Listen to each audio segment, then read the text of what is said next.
Hi, everyone, and welcome to the Child Anxiety Fact Podcast. My name is Dawn Friedman, and I'm the owner of Child Anxiety Support, a membership for parents of anxious kids. I have my master's in clinical counseling and additional postgraduate training in child anxiety disorders, including exposure and response prevention and the Supportive Parenting for Anxious Childhood Emotions program, or SPACE program, which was designed by Dr. Ellie Lebowitz of the Yale Child Study Center. I'm also certified in infant-toddler mental health. FACT stands for Frequently Asked Questions, and each week I'll be answering your questions about childhood and teen anxiety. Let's get started. Hey everybody, this week's question is, can someone grow out of an anxiety disorder? I'm going to say never. That's my short answer. My longer answer is, well, it's a lot longer. First of all, let's talk about the word disorder. That's a clinical term that basically says that your functioning is being harmed or limited by the issue, in this case, anxiety, and has been for at least 6 months. Now, when we're talking about kids, it depends on the anxiety diagnosis. That length of time might be a little bit shorter. But basically, we're talking about functioning as described as the ability to maintain your day-to-day activities, work your job or go to school, and manage your relationships. With kids, we're looking at their ability to have friendships and how the functioning is in their family, and if they're going to school, are they able to get there and more or less do what they need to do. If your anxiety is so bad that you're not leaving your house or you're constantly arguing with your partner, that would be poor functioning. In the case of kids, we're looking at what we would expect developmentally and are they hitting those milestones or not. That's the clinical definition, and the clinical definition is one created by researchers and practitioners. It's a whole big process, lots of meetings and lots of discussion and arguments.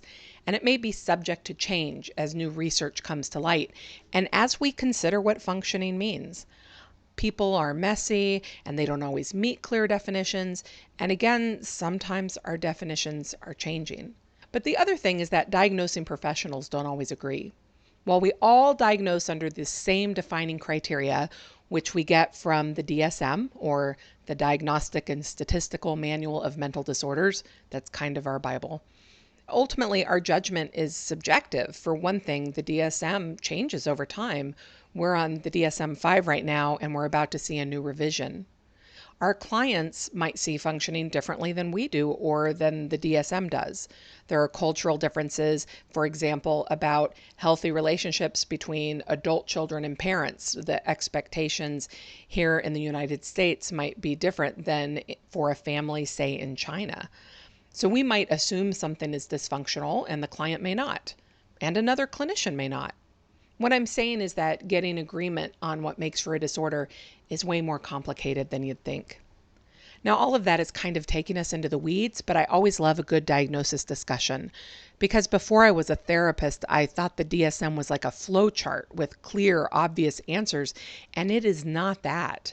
That is especially true when we talk about diagnosing kids.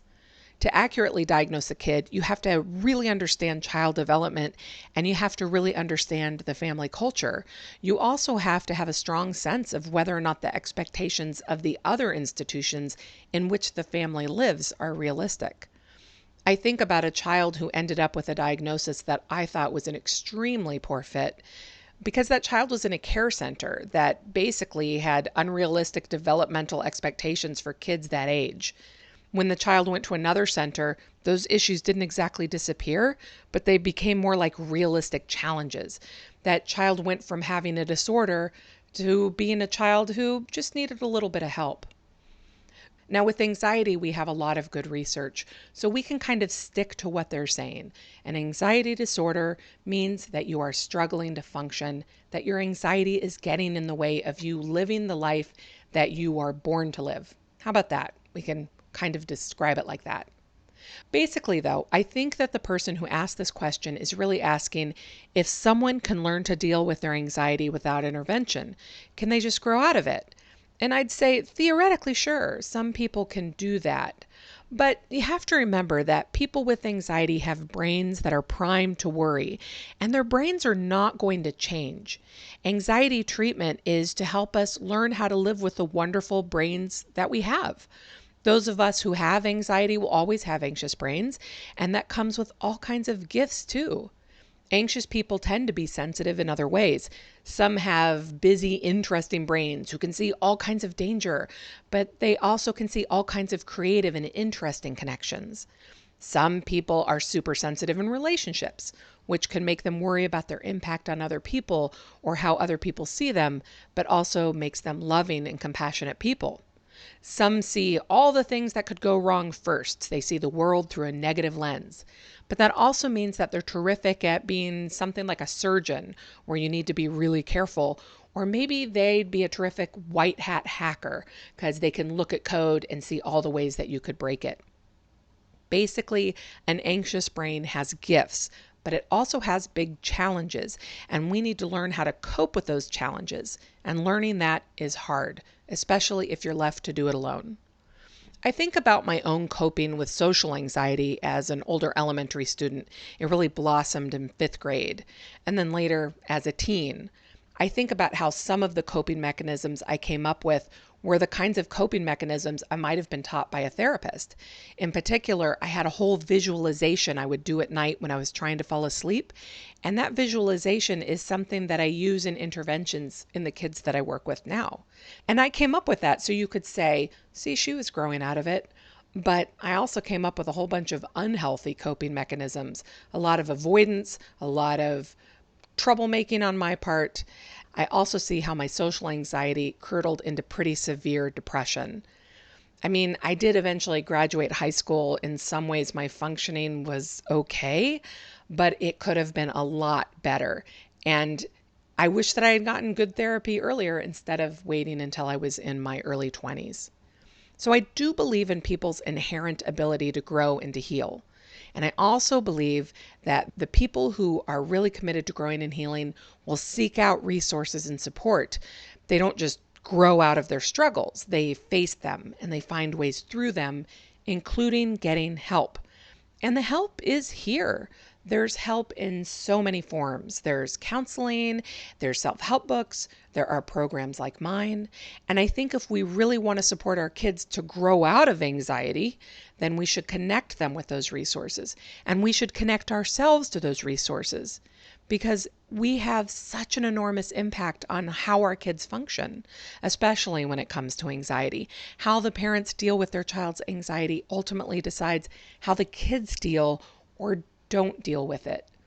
So the short answer is never say never. I'm sure there's somebody out there who spontaneously grew out of their anxiety disorder. My longer answer is, the help is there and we should get it. And when we dig into those people who grew out of it, the truth is they usually had help too. Because help is not a failure. Help is a success story. Help is how we grow. Thanks for tuning in.